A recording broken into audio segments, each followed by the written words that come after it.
Here is a research study of 6 people all setting out new habits for the year to come. 1 day passes and all of them stick to their new habits. 1 week passes and 77% stick to their new habits. Fast forward 1 year and 10% have stuck to their new habits.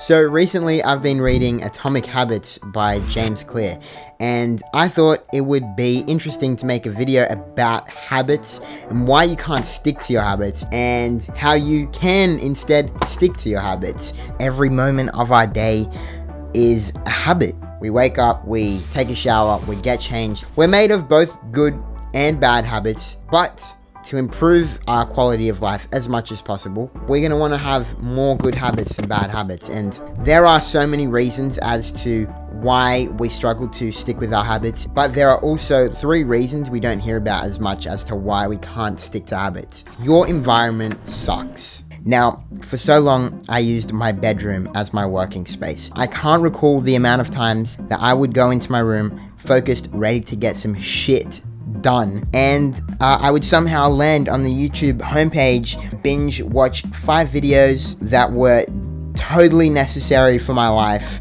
and then 1 to 2 hours would pass. I'd have nothing done. I would then get tired. I would then fall asleep at the desk. This isn't anything new here, and I believe this happens amongst many of us. I think the first thing that kind of comes to mind, well, for me anyway, is that social media would be the main culprit for this procrastination. But there's something that overrides that, and it's actually the environment. Our mind actually builds relationships with objects and with environments. For one person, their couch could be the place where they play video games endlessly, or for another person, it could be a place where they read for an hour. So in my case, my room is somewhere which my mind associated with going to sleep. Then I was trying to combine, productivity with sleeping. Your mind is always going to choose the easier habit. And obviously sleeping is easier than focusing and being productive. There are a few things we can do.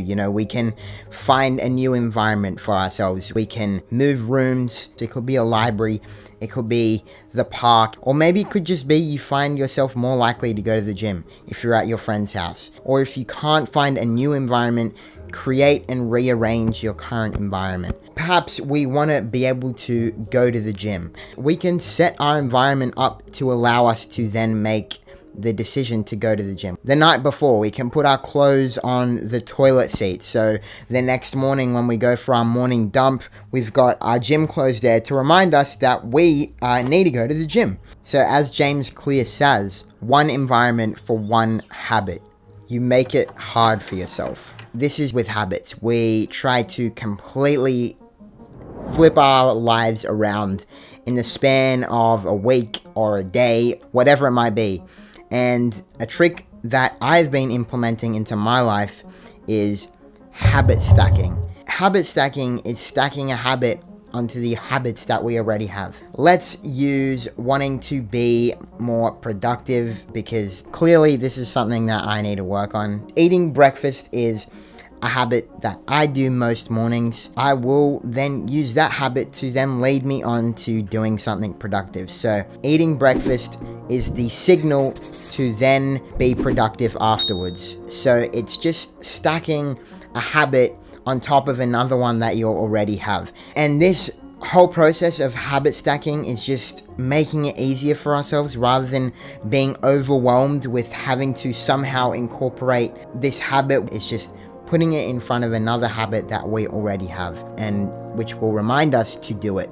Becoming your habit. This is truly the deep root cause as to what prevents us from achieving and sticking to habits. And it's our identity. Not saying someone who wants to be healthy, who wants to be confident. It is being healthy. It is already being confident. It is the feeling of having already accomplished and having that habit as part of your lifestyle. And an example that I really like that James Clear mentions is, let's imagine you're trying to quit smoking and somebody offers you a cigarette and you say, no, I'm trying to quit. And then someone else who is trying to quit as well gets offered a cigarette too, and they say, no, I don't smoke. The difference there, that I'm trying to quit smoking and I don't smoke. It's already identifying with the belief that you don't smoke. And much of the times I feel like we go into trying to make a change, but deep down we don't really believe we can. And through changing our identity and our actual belief system and actually feeling who it is that we want to become, right here, right now, we are already the person that we want to become. Overcoming the self-doubt that is within you and that lack of self-belief that we have will change the way we look at ourselves, and it will truly change the way we go about achieving and sticking to our habits. And of course, all habits are important if we want to achieve a result, but most importantly, habits actually shape who we are. Who do you want to become? That is a question that I think we need to ask ourselves. Also serves as a great reminder for myself, because I certainly need it. That is this video done. I hope you're able to take something away from it, but these are just some pointers that really stood out to me from the book and just from my experience of trying to stick to habits, because habit change ain't easy. It's always going to take an amount of willpower, but I believe we can do it. We can all freaking change. We can all stick to our habits. It's just a matter of doing the right thing. So if you haven't already, make sure to hit that big fat red button at the bottom of this video that says subscribe, and hit the bell as well so you don't miss out on any videos. If you could like this video, comment, share, that would be greatly appreciated.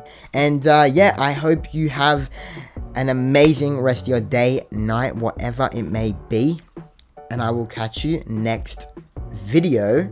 Peace.